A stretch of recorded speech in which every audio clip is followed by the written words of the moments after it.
सभी निवेशकों को नमस्कार। आज हम ट्रेडर्स के लिए बाज़ार में 7% रूल जो एक प्रचलित है उसके संबंध में बातचीत करेंगे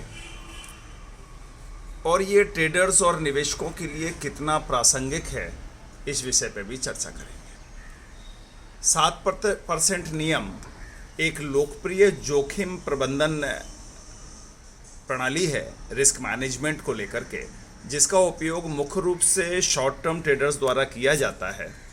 यह नियम कहता है कि यदि कोई स्टॉक आपके खरीद मूल्य से 7% गिर जाता है तो उसे तुरंत बेच देना चाहिए ताकि बड़े नुकसान से बचा जा सके। यह नियम खासतौर पर ट्रेडर्स के लिए जो भावनात्मक निर्णय लेने से रोकता है उनको और एक अनुशासित ट्रेडिंग के लिए प्रेरित करता है।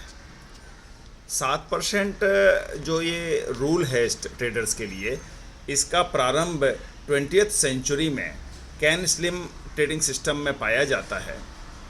इससे बड़े नुकसान से बचते हैं, यानी कि अगर साधारण भाषा में देखेंगे तो 7% स्टॉप लॉस नियम है ये, जो टेक्निकली एनालिसिस करते समय एक महत्वपूर्ण रणनीति के रूप में प्रस्तुत किया जाता है, खासकर शॉर्ट टर्म और स्विंग ट्रेडिंग के लिए।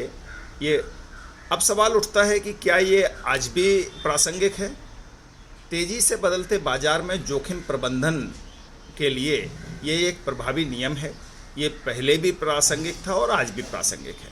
स्विंग ट्रेडिंग स्टॉक्स की अल्पकालिक चाल को ध्यान में रखते ही हुए यह मददगार साबित होता है। नए निवेशकों के लिए यदि अनुभव नहीं है तो यह नियम बड़े नुकसान से बचाने में सहायता करता है। आज बहुत सारे ट्रेडर्स ऐसे हैं जो बाज़ार की इस गिरावट में 30, 40, 50% नुकसान के साथ बैठे हैं और अब समझौते के तौर पर बोलते हैं अरे ठीक है इन्वेस्टमेंट के लिए हो गया। नहीं, अगर आपने ट्रेडिंग उद्देश्य से लिया था तो आपको जो मूल सिद्धांत हैं उनमें से एक 7% लॉस को रोकने वाला ये सिद्धांत है, इस पर आपको विचार करना चाहिए था। और जो आप एक बड़ी गिरावट और बड़े नुकसान पर बैठे हैं आप उससे बच सकते हैं। अब सवाल उठता है क्या ये 7% रूल कब कब लागू नहीं होता है? ये लॉन्ग टर्म निवेश पर लागू नहीं होता है, जहां पर आप कंपनी के फंडामेंटल्स को देख कर के निवेश करते हैं तो वहां पर 7% जो फॉल है वो पूरी तरीके से टेम्परेरी होता है और वहां ये नियम बहुत ज़्यादा प्रभावी नहीं है। वॉलेटाइल मार्केट में भी ये कई बार प्रभावी नहीं होता है, क्योंकि कई बार आपने स्टॉक लिया और वॉलेटिलिटी इतनी ज़्यादा है कि ये 7% के आपको हिट कर गया और आप उसमें से निकल गए, लेकिन ये बहुत तेज़ी से रिकवर कर गया। और ये कुछ ब्रेकआउट स्टॉक्स, यदि कोई स्टॉक बड़ी चाल के लिए तैयार हो रहा है तो 7% रूल आपको जल्दी बाहर कर देगा और फिर आपको एक बड़ा नुकसान हो सकता है। लॉन्ग टर्म निवेशकों के लिए इस नियम को सख्ती से पालन करने के बजाय फंडामेंटल्स विश्लेषण करना चाहिए। यदि कंपनी की स्थिति मजबूत है और गिरावट केवल मार्केट सेंटिमेंट्स के कारण है तो स्टॉक को होल्ड करना बेहतर हो और वहां पर ये 7% रूल ना लगाएं।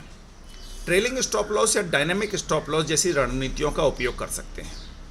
अगर हम निष्कर्ष निकालें या लबोलुआब इस पूरी चर्चा का निकालें तो ट्रेडर्स के लिए 7% नियम आज भी महत्वपूर्ण है, खास करके उन लोगों के लिए जो शॉर्ट टर्म में नुकसान को लिमिटेड करना चाहते हैं।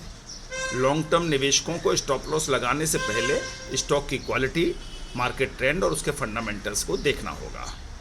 यह नियम हर स्थिति में सही नहीं होता, लेकिन इसे निवेश शैली और बाजार की स्थितियों के अनुरूप लागू करना चाहिए। कुल मिला के ट्रेडर्स को स्टॉप लॉस, और यदि स्टॉप लॉस उनको बहुत छोटा नहीं लगाना है, क्योंकि कई बार छोटा स्टॉप लॉस आपको नुकसान दे जाता है और आपका जल्दी हिट हो जाता है, तो ये 7% रूल बहुत प्रासंगिक है।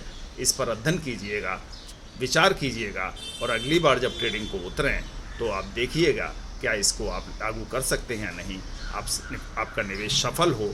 और इस डिस्क्लेमर के साथ कि ये चैनल लाभ कमाने के उद्देश्य से नहीं, केवल अनुभव साझा करने के उद्देश्य से और ज्ञान साझा करने के उद्देश्य से चर्चा की जा रही है। नमस्कार।